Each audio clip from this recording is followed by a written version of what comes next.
Okay, great.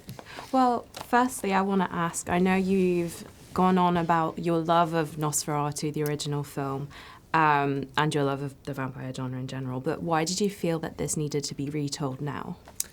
I mean, I don't ever approach it in that way. I never approach it with a message. I just try to get into the mindset of the period, and look at it through that lens, and then things emerge. Things just emerge. Also, when you're dealing with an archetypal story, hopefully, like a fairy tale, myth, folklore, whatever, it can be interpreted in many ways.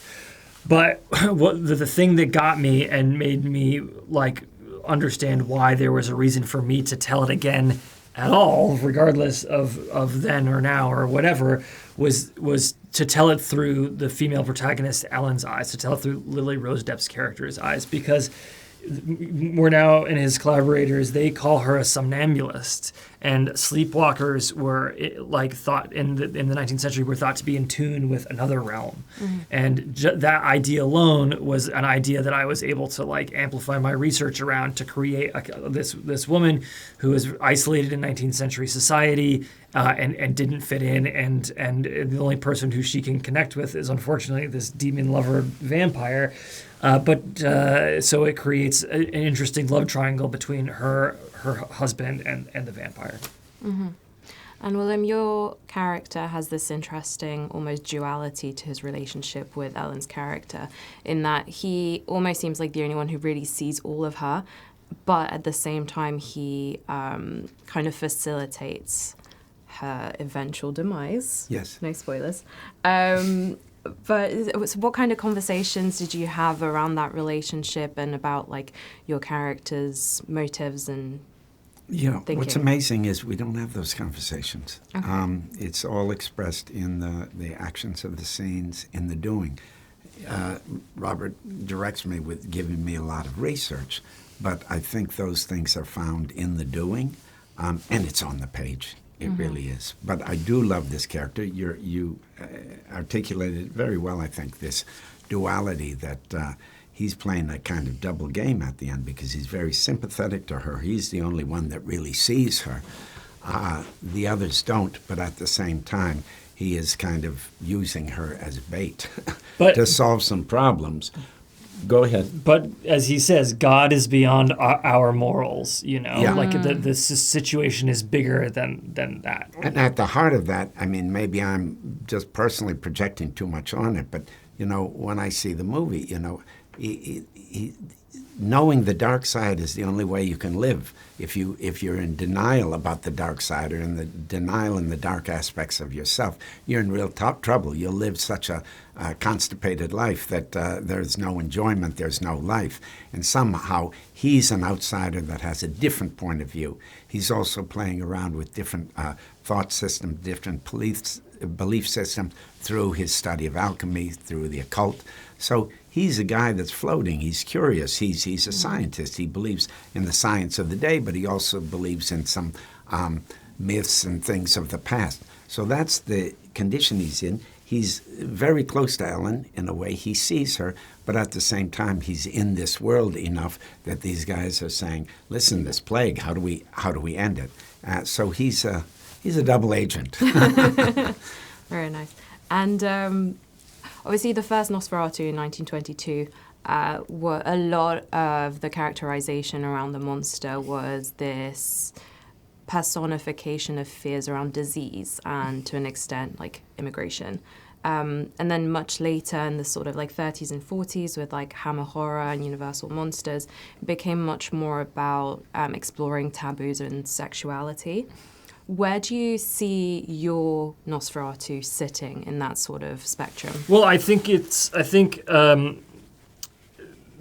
fear of the immigrant outsider was not a topic that was particularly interesting to me in my adaptation, but both sex and death combined is at the root of the folk vampire.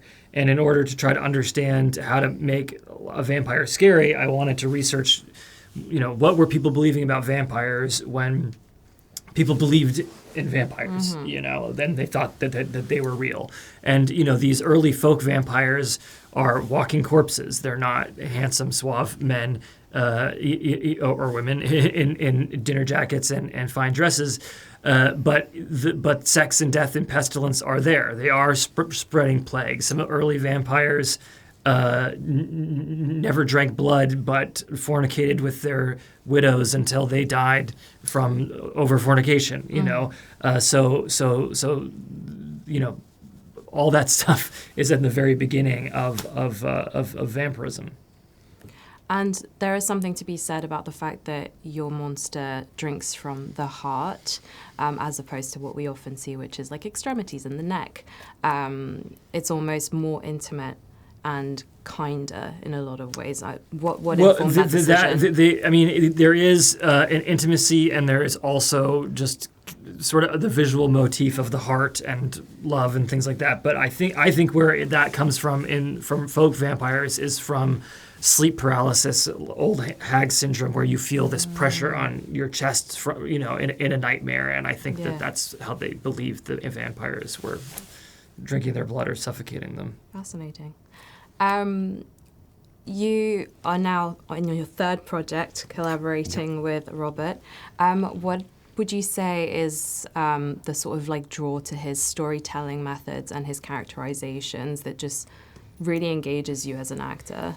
Well, I think of the world as a writer, as a director, but I guess specifically about the stories, he's a believer. He takes these things with this folk base and he lives in them. He doesn't treat them as museum pieces. When you enter the world, they're living things for him. They're a language. They're a way to talk about his experience as a person. There isn't a distance, and that you feel that in every aspect of the production. So just as an actor, when you enter his world, it's so specific and it's so rooted from someplace because he's a freak about research and he's passionate about what he does. So nothing's delegated, nothing's signed, nothing's pointed to. You're there, you're doing it. There's a kind of concreteness on one hand, but there's also an invitation to another way of seeing that I think is always essential for a great movie. And you mentioned being given a lot of research materials, because I know you are a massive historian and a massive fan of research. How did that sort of like inform your performance? Did that just help you get into the zone? Well, I had to know just so I knew what I was talking about, for starters. Yeah.